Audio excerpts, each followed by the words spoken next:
اعوذ باللہ من الشیطان الرجیم بسم اللہ الرحمن الرحیم۔ دوسرا کردار کیا ہے؟ لقد کان لکم فی رسول اللہ اسوۃ حسنہ۔ دوسرے کردار کا جو دوسری تصویر ہے، اس کا جو خورشید ہے، سورج ہے، وہ محمد رسول اللہ کا کردار ہے۔ فرمایا اے مسلمانوں، تمہارے لیے اللہ کے رسول میں ایک اسوہ ہے، نمونہ ہے، بہترین نمونہ۔ اب یہ بات نوٹ کرنے کی ہے کہ یہ آیت ہمارے ہاں سیرت کی تقاریر ہوں، کوئی میلاد کی محفلیں ہوں، کوئی وعظ ہو، تو اس میں بہت پڑھی جاتی ہے یہ آیت اسوہ حسنہ۔ لیکن عام طور پر ہمارے یہاں اسوہ حسنہ کیا ہے؟ چھوٹی چھوٹی سنتیں، ان کا تذکرہ ہوگا۔ مسواک کرنا بھی اسوہ ہے، ٹھیک ہے۔ اسی طریقے سے اور سنتیں ہیں۔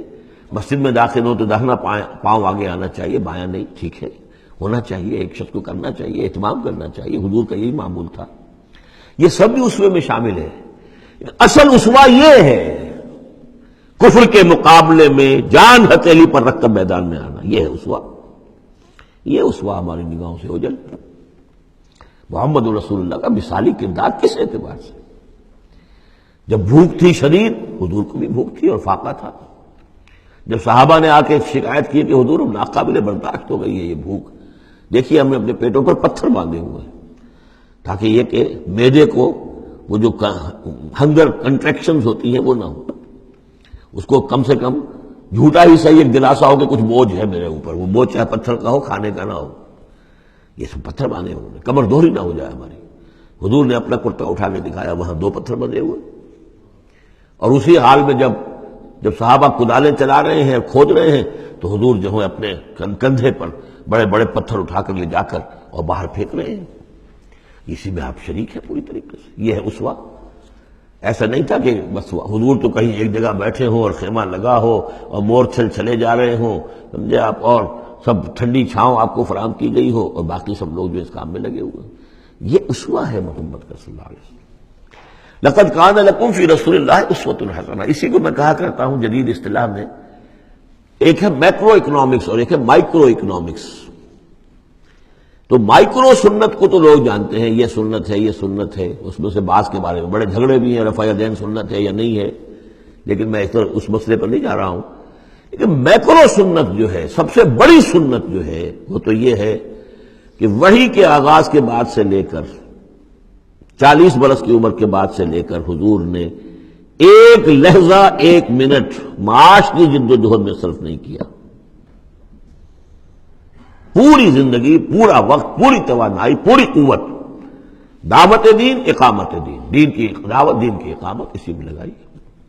کوئی جائیداد نہیں بنائی، کوئی کاروبار، حالانکہ اس سے پہلے آپ بہت کامیاب تاجر تھے، کاروبار کرتے تھے، لیکن جب یہ فرض منصبی آ گیا، یا ایھا المدثر قم فانذر وربک فکبر، اب یہی کام ہے، تو کچھ تو اس کی بھی پیروی کرنے کی کوشش کی جائے، اس درجے میں نہ صحیح، وہ عکس تو ہو۔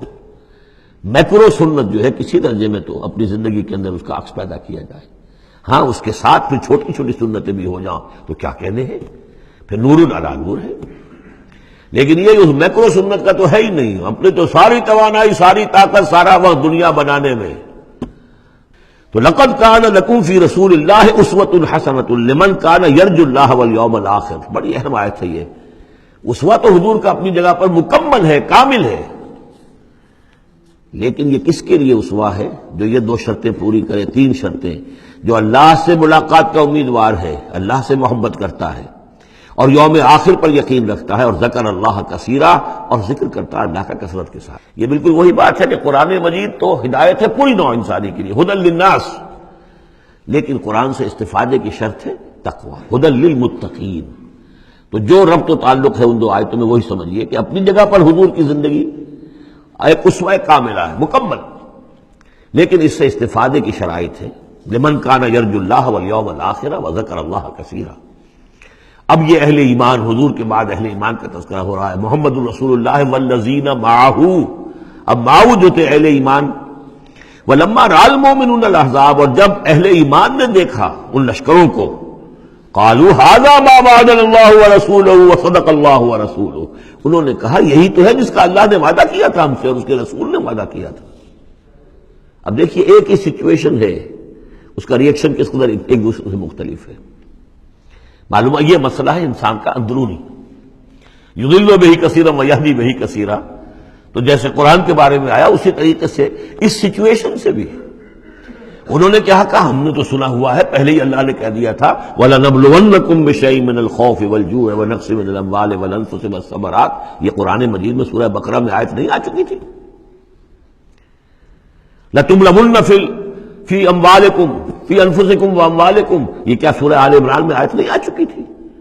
یہ تو چیزیں وہی تو ہے جس کا کہ ہم سے وعدہ کیا تھا۔ وَلَمَّا رَأَى الْمُؤْمِنُونَ الْأَحْزَابَ، جب دیکھا اہل ایمان نے ان احزاب کو، قَالُوا هَذَا مَا وَعَدَنَا اللَّهُ وَرَسُولُهُ وَصَدَقَ اللَّهُ وَرَسُولُهُ، اور بالکل صحیح کہا تھا اللہ نے بھی اور بالکل صحیح فرمایا تھا اس کے رسول نے بھی۔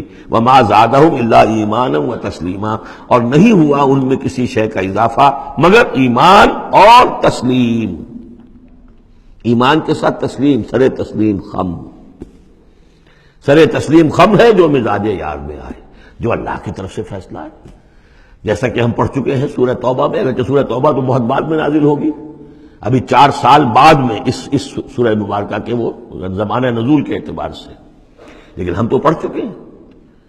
ہر طرف موسم بنا اللہ احد الحسنیین، ہمارے لیے تم کیا اندازہ کس چیز کا انتظار کر سکتے ہو سوائے 2 نہایت اعلیٰ ترین صورتوں کے؟ ہم سب کے سب شہید ہو جائیں تب بھی ہماری کامیابی ہے، اور ہم کامیاب ہو کر آ جائیں تو تب تو تم بھی مانو گے کامیابی ہے، اس لیے ہمیں تو کوئی اندیشہ ہی نہیں۔ تو اس میں تسلیم ان کے اندر، اور ہم بھی تسلیم کی خو ڈالیں گے، بے نیازی تیری عادت ہی صحیح۔ من المؤمنین رجال صدقوا ما عاہدوا اللہ علیہ، اہل ایمان میں وہ جمع مرد لوگ ہیں رضی اللہ تعالی عنہم وارضاہم اجمعین، صدقوا ما عاہدوا اللہ علیہ، جنہوں نے سچا کر دکھایا وہ عہد جو انہوں نے اللہ سے کیا تھا۔ انہوں نے کہا تھا وہ اپنی جان اور مال حاضر ہے، ہم جنت کے عوض یہ سب کچھ دینے کو تیار ہیں، انہوں نے وہ عہد پورا کر دیا۔ فَمِنْهُمْ مَنْ قَضَى نَحْبَهُ، ان میں سے وہ بھی ہیں جو اپنی نظر گزار چکے، نظر پیش کر چکے۔ کتنے ہی صحابہ تھے جو اس وقت تک جام شہادت نوش کر چکے تھے، سن 5 ہے یہ تو، سن 3 میں 70 صحابہ تو غزوہ احد کے اندر ہی شہید ہوئے۔ فَمِنْهُمْ مَنْ قَضَى نَحْبَهُ، ان میں وہ بھی ہیں کہ جو اپنی نظر پیش کر چکے۔ وَمِنْهُمْ مَنْ يَنْتَظِرُ، اور باقی جو ہے وہ منتظر ہے کہ کب وقت آئے۔ یہ تو ہم انتظار میں ہیں کہ کب اللہ تعالیٰ ہمیں بھی شہادت کا درجہ دے، ہماری بھی شہادت قبول فرما دے۔ وبال دوش ہے سر جس میں ناتواں پہ مگر لگا رکھا ہے تیرے خنجر و ثنا کے لیے، ہم تو اللہ منتظر ہیں کہ کب ہماری باری آ جائے۔ فَمِنْهُمْ مَنْ قَضَى نَحْبَهُ وَمِنْهُمْ مَنْ يَنْتَظِرُ وَمَا بَدَّلُوا تَبْدِيلًا، اور انہوں نے ہرگز تبدیلی کوئی نہیں کی جو انہوں نے عہد اللہ سے کیا، سرے منہ اس میں فرق نہیں آنے دیا۔ لِيَجْزِيَ اللَّهُ الصَّادِقِينَ بِصِدْقِهِمْ، تاکہ اللہ تعالیٰ سچوں کو ان کی سچائی کا پورا بدلہ دے۔ وَيُعَذِّبَ الْمُنَافِقِينَ إِن شَاءَ أَوْ يَتُوبَ عَلَيْهِمْ، اور ان منافقوں کو چاہے تو ان پر عذاب بھیج دے اور چاہے تو ابھی ان کی توبہ قبول کر لے، انہیں توبہ کا موقع دے دے۔ یہ میں بتا چکا ہوں کہ آخری جو فیصلہ ہوا وہ جب کہ غزوہ تبوک کا معاملہ ہوا ہے، پھر آخری فیصلے ہوئے ہیں۔ یا سورہ نساء جو ہے اس کے اندر بھی وہ آیت آ گئی تھی کہ فی الدرک الاسفل من النار، لیکن آخری چیز کہ اے نبی استغفر لہم او لا تستغفر لہم ان تستغفر لہم 70 مرۃ فلن یغفر اللہ لہم، کہ اب آپ ان منافقوں کے لیے استغفار کریں یا نہ کریں، اگر 70 مرتبہ بھی استغفار کریں گے تب بھی اللہ ان کو معاف نہیں فرمائے گا۔ ان اللہ کان غفور الرحیم، یقینا اللہ غفور الرحیم ہے۔ ورد اللہ الذین کفروا، اللہ نے لوٹا دیا ان کافروں کو جو چڑھ کر آئے تھے بڑے شان و شوکت کے ساتھ، وہ پورے لشکر جو ہے سب چلے گئے بغیظہم، وہ اپنے غصے کو ساتھ ہی لے گئے۔ وہ غصہ جو ہے وہ نکالے بغیر، یا تو کوئی جنگ ہوتی، کچھ وہ قتل عام کرتے تو کچھ غصہ ان کا نکلتا، اللہ نے ان کو ان کے غصے کے ساتھ ہی واپس کر دیا۔ ورد اللہ الذین کفروا بغیظہم لم ینالوا خیرا، انہیں کوئی خیر حاصل نہ ہو سکا، کوئی فتح ہوتی، کوئی کارنامہ سر انجام دیا ہوتا، کچھ نہیں۔ وکفى اللہ المؤمنین القتال، اور اللہ کافی رہا اہل ایمان کی طرف سے قتال کے لیے۔ اہل ایمان کو تو جنگ کی نوبت ہی نہیں آئی، کھلی جنگ تو ہوئی نہیں، اللہ نے خود ہی آندھی بھیج کر اور جو بھی اپنی خفیہ تدابیر ہیں، جو بھی اپنی مدد تھی فرشتوں کے ذریعے سے، اللہ تعالیٰ نے گویا کہ اہل ایمان کو اس امتحان میں سے تو گزار دیا، باقی یہ کہ کوئی غضب نہیں پہنچنے دیا۔ وَكَانَ اللَّهُ قَوِيًّا عَزِيزًا، اور یقیناً اللہ تعالیٰ قوی اور عزیز ہے، زبردست ہے، قوت والا ہے۔ وَأَنزَلَ الَّذِينَ ظَاهَرُوهُمْ، اب یہ دوسرا ہے، اس کا جو ضمیمہ ہے غزوہ احزاب کا، وہ غزوہ بنی قریظہ ہے۔ روایات میں آتا ہے کہ حضور نے غزوہ جب یہ لشکر چلے گئے، غزوہ احزاب ختم ہو گیا، تو آ کر واپس گھر آ کر اپنے ہتھیار وغیرہ اتارے، زرہ اتاری، تو حضرت جبرائیل آئے کہ آپ نے ہتھیار اتار دی، ہم نے تو ابھی اتارے نہیں ہیں، ابھی بنو قریظہ کو کیفر کردار تک پہنچانا ہے، انہوں نے جو غداری کی اس موقع پر اپنے عہد کو توڑا ہے، اس کی سزا انہیں دینی ہے۔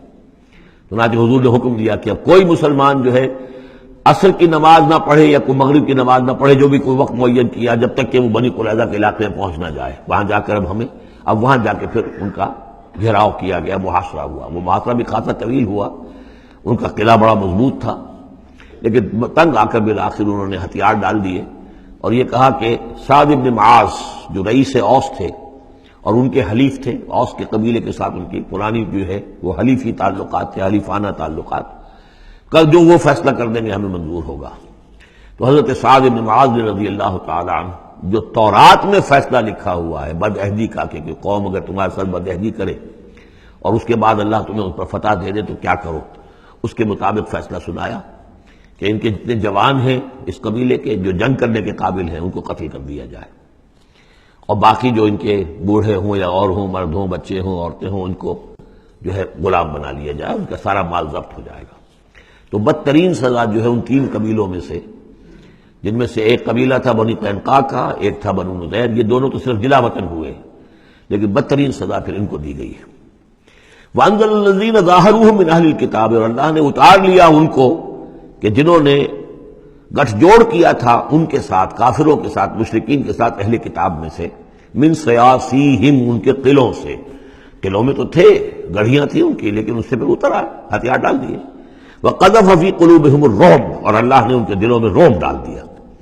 فَرِيقًا تَقْتُلُونَ، تو اب تم ان میں سے کچھ کو تم قتل کر رہے ہو، وَتَأْسِرُونَ فَرِيقًا، اور کچھ کو تم نے اسیر بنا لیا ہے اور قیدی بنا لیا ہے حضرت سعد بن معاذ کے فیصلے کے مطابق۔ وَأَوْرَثَكُمْ أَرْضَهُمْ وَدِيَارَهُمْ، اللہ نے تمہیں وارث بنا دیا ان کی زمینوں کا بھی اور ان کے مکانوں کا، گھروں کا، ان کے قلعوں کا، وَأَمْوَالَهُمْ، اور ان کے اموال کا، وَأَرْضًا لَّن تَطَئُوهَا، اور ابھی بہت سی زمینیں ہیں جن پہ ابھی تمہارے قدم نہیں گئے، اللہ تعالیٰ تمہیں وہ دے گا۔ چنانچہ اس کے بعد اللہ نے فتح دینی جو شروع کی ہے۔ غزوہ احزاب جو ہے در حقیقت یہ ایک ٹرننگ پوائنٹ تھا حضور کی سیرت کے اندر، اس لیے کہ اس کے بعد حضور نے کہہ بھی دیا تھا غزوہ احزاب کے بعد صحابہ کو خوشخبری دے دی تھی، لن تغزوکم قریش بعد عامکم ھذا، مسلمانوں اس سال کے بعد اب قریش تم پر دوبارہ حملہ آور نہیں ہوں گے۔ ان کی آخری یہ اٹیمپٹ تھی جو انہوں نے کر لی ہے، اب ان میں ہمت نہیں ہوگی کہ وہ دوبارہ چڑھائی کر کے آئیں، وَلَكِنَّكُمْ تَغْزُونَهُمْ، بلکہ اب تم چڑھائی کرو گے۔ وہ چڑھائی اگلے ہی سال سن 6 میں حضور نے کی، لیکن حضور نے کس طرح کی چڑھائی کی کہ عمرے کے لیے جا رہے ہیں ہم، تو ہتھیار نہیں ہے، ہتھیار بند ہے، احرام باندھا ہوا ہے۔ اب ایک ایسی سچویشن پیدا ہوئی مکے والوں کے لیے، نہ وہ نگلا جائے نہ اگلا جائے، کہ ان کی پرانی روایات ہیں یہ کہ کسی کو بھی عمرے کے لیے، حج کے لیے کوئی آئے اسے نہیں روک سکتے، لیکن مسلمانوں کو کیسے آنے دیں، اور روکے تو کیسے روکیں؟ بالآخر انہوں نے فیصلہ کیا ہم کسی ضرورت نہیں آنے دیں گے۔ ادھر حضور نے پھر جو ہے بیعت لے لی کہ اب یہاں سے ہم کوئی بھی زندہ نہیں جائے گا، سب جانے یہیں دے دیں گے۔ بیعت علی الموت، بیعت رضوان جو ہوئی اس موقع پر، وہ بیعت علی الموت تھی، یہیں پر جانے دے دیں گے۔ جس کی خبریں وہاں پہنچی تو ان کے چھکے چھوڑ گئے۔ بہرحال پھر صلح ہوئی، جس صلح کو کہا ہے اللہ تعالیٰ نے انا فتحنا لک فتحا مبینا، تو فتح کا جو ہے ذرا دروازہ کھل گیا ہے غزوہ احزاب کے فوراً بعد، اور اسی کی طرف اشارہ ہے وہ ارضا لم تطئوها، ابھی بہت سی زمینیں جن پر ہے مسلمانوں تمہارے قدم میں نہیں پہنچے، تمہارے قدم نہیں پہنچے، ابھی تم نے گھوڑے نہیں دوڑائے ہیں، ابھی وہ تو زمینیں اب کہاں سے کہاں تک آپ سمجھیے کہ 30 سال کے اندر اندر کہاں سے کہاں تک مسلمانوں کی حکومت ہو گئی۔ تو وہ سارا اشارہ اس میں ہے، خاص طور پہ خیبر سن 7 میں یہودیوں کا گڑھ پتہ ہو گیا۔ وَكَانَ اللَّهُ عَلَىٰ كُلِّ شَيْءٍ قَدِيرًا، اور اللہ تعالیٰ ہر چیز پر قادر ہے۔